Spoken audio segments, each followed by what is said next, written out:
What about my love? Wasn't it enough?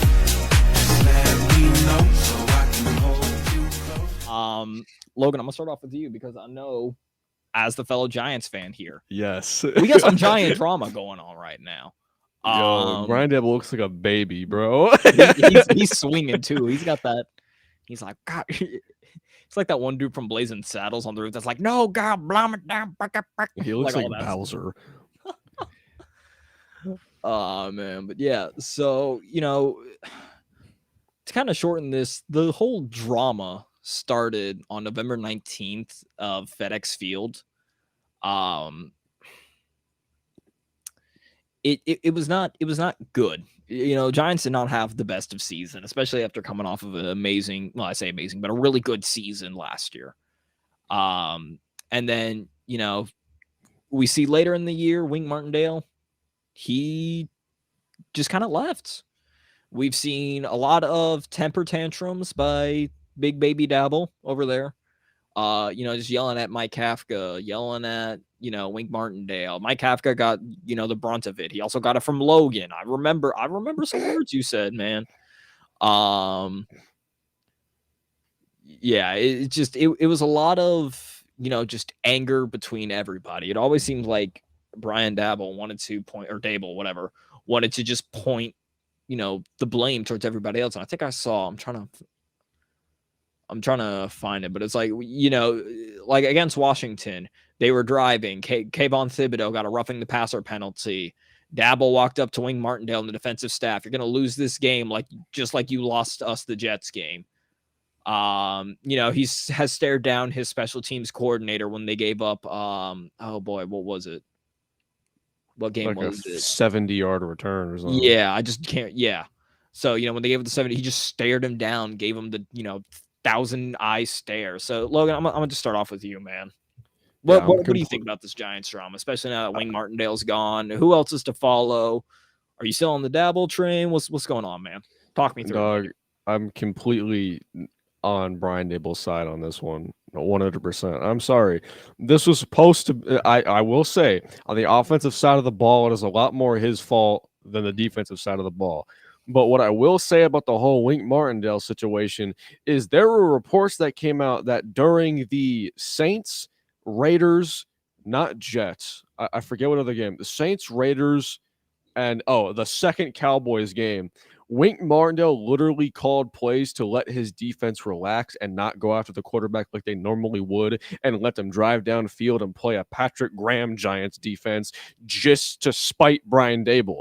Wink Martindale is a jerk, bro. I'm sorry. He just is. The same reports came out when his time came up in Baltimore. The dude's not a good guy, and he's just jealous because he thinks he should be a head coach in the league, and so he's taking it out. Like, I'm sorry. Your defense for the first 4 weeks of the season was getting cooked, dog. You were getting ran up and down the field. 40 points in week 1. Are you good? I don't know, man. I know you weren't. Bro, I cried. that chair probably cried too after a couple of punches you gave it. No, but like I'm completely on Daboll's side on this one. When it comes to Mike Kafka, he had his play calling responsibilities taken away 4 separate times throughout this season. I mean, yeah, you're one of the only teams besides the Eagles this year that could not convert a simple screen pass every single. And we got a 3rd and 11 down by 3 with 1 minute and 20 seconds to go and no timeouts. Hey, yo, we're gonna take Saquon Barkley out the game. Eric Gray, you trying to run a swing pass that looks really good on 3rd and 11 right about now. Yeah, I'm cool with Daboll. They fired They fired their O-line coach. They brought a new guy, and they gave up 100. Probably go to Florida now. Great. They gave up 88 sacks this year. Like, it was just a terrible season on all ends. I mean, Daniel Jones was disappointing when he played. The offensive line was one of the worst in NFL history. The defense was inconsistent. There were games like the Packers game where they looked like the 2007 Giants in the playoffs. And then there were other games like Dallas where they were literally, I'm not going to say what I was thinking about saying.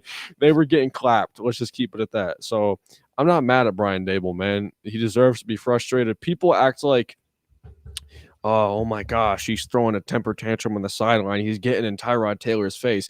Bro, Tom Coughlin used to literally threaten the livelihood of his players, and he won 2 Super Bowls for us. I'm tired of this stuff, man. There's been other great coaches who have had temper tantrums on the sideline. I'm not worried about it. I still think Brian Daboll is a pretty good coach. I think Joe Shane is a good GM. I'm not worried about this regime. They just need to they either need to let Daniel, one of two things is going to happen for the future.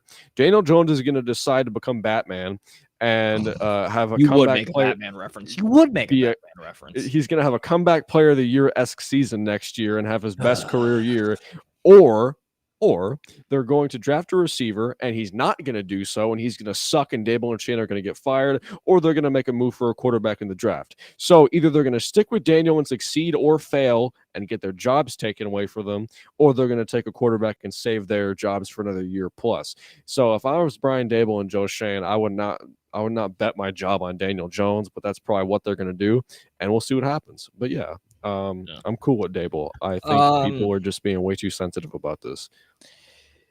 Yeah, I can agree with this. I'm kind of surprised. I figured you'd put a little bit blame on Dable, but I mean, it was just an entire, it was an entire mess this season.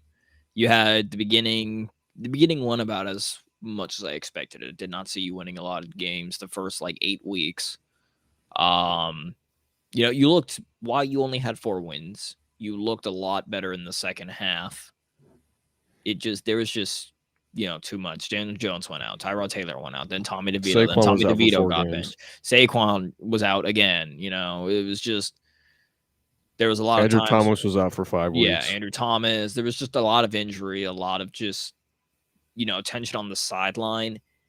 And you absolutely brought up a good point of the new regime obviously should have won it the way they have. It has been made very clear that Schoen and Dable have the power right now.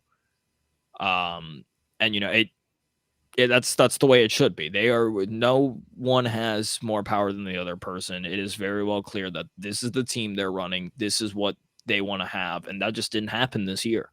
I mean, you saw last season, coming into the wild card, beating the Vikings as the 7th seed. Then you lost to Philly, all that stuff. But you're sitting there going, all right, we got good hopes. We have high hopes on this. And then, even with Deonte Banks, you're like, we got Deonte Banks. And Deonte Banks looked like a tremendous corner. He's going to be a Pro Bowl. He's going to be exactly. He's going to be an elite corner. Hopefully he doesn't get, ruined. And Kayvon took a big step up. Dexter is still an all-pro. Step up, so it's like you had players step up. It was just the coaching staff just was never there. Ever since week 1, just never there. Yeah, Corey, you can say the Bucks beat the. I knew that was going to happen. We'll get to that later, but that's the point. You ain't hurting me with those words, dog.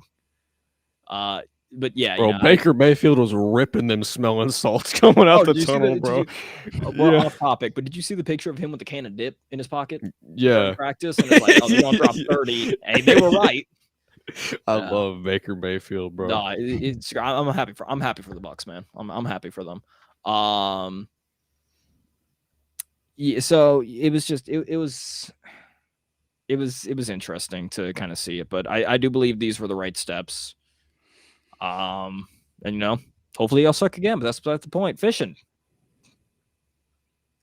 Yeah, I don't have much. I pretty much agree with everything y'all are saying. I mean, Daniel Jones starts off rough, and then he gets hurt, and then it's never seemed like the team was in sync every time I've watched the Giants this year. I mean, you still kind of don't have a number 1 elite receiver, so it's like you still are kind of looking for that. Jalen Hyatt, Logan. Don't you say Jalen Hyatt? No, Wan'Dale Robinson. Wan'Dale is our number 1.